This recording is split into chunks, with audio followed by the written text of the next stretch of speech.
വൈവിധ്യമാർന്ന ഭക്ഷണ വിഭവങ്ങളുടെ നഗരമാണ് കോഴിക്കോടെന്ന് മന്ത്രി എം. രാജേഷ്. ബീച്ചിലെ വെൻഡിംഗ് മാർക്കറ്റ് കം ഫുഡ് സ്ട്രീറ്റിന്റെ ശിലാസ്ഥാപനവും പ്രവൃത്തി ഉദ്ഘാടനവും നിർവഹിച്ച് സംസാരിക്കുകയായിരുന്നു മന്ത്രി. സംസ്ഥാനത്തെ ആദ്യത്തെ vending market cum food street പദ്ധതിക്കാണ് കോഴിക്കോട് ബീച്ചിൽ തുടക്കം കുറിച്ചത്.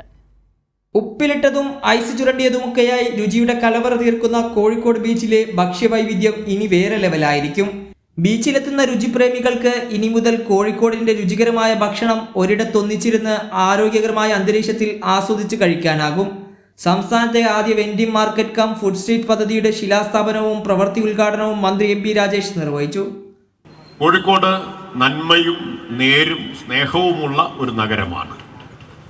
അത് മൂന്നും കോഴിക്കോടിൻ്റെ ഒരു പ്രത്യേകതയാണ്. അത് മാത്രമല്ല, കോഴിക്കോടിൻ്റെ ഒരു പ്രത്യേകത നല്ല രുചിയുമുള്ള ഒരു നഗരമാണ് എന്നുള്ളതാണ്. വൈവിധ്യമാർന്ന ഭക്ഷണ വിഭവങ്ങൾ, ഇത്രയും വൈവിധ്യമുള്ള വിഭവങ്ങൾ കിട്ടുന്ന വേറൊരു നഗരമുണ്ടോ സംശയമാണ്. കോഴിക്കോട് കോർപ്പറേഷനും ഭക്ഷ്യസുരക്ഷാ വകുപ്പും കുടുംബശ്രീ ദേശീയ നഗര ഉപജീവന മിഷനും ചേർന്ന് കോഴിക്കോട് ബീച്ചിൽ നടപ്പാക്കുന്ന പദ്ധതിയാണ് ബീച്ചിലെ vending market cum food street. Kozhikode ബീച്ചിനെ ഫുഡ് സ്ട്രീറ്റായി ഉയർത്തുക, കച്ചവടക്കാർക്ക് പുനരധിവാസം ലഭ്യമാക്കുക എന്നിവ ലക്ഷ്യമിട്ടാണ് vending market cum food street പദ്ധതി നടപ്പിലാക്കുന്നത്. ബീച്ചിലെ 90 വഴിയോര കച്ചവടക്കാരെ പദ്ധതിയുടെ ഭാഗമായി പുനരധിവസിപ്പിക്കും. 4.06 കോടി രൂപയാണ് പദ്ധതിക്കായി DPRൽ വകയിരുത്തിയിരിക്കുന്നത്.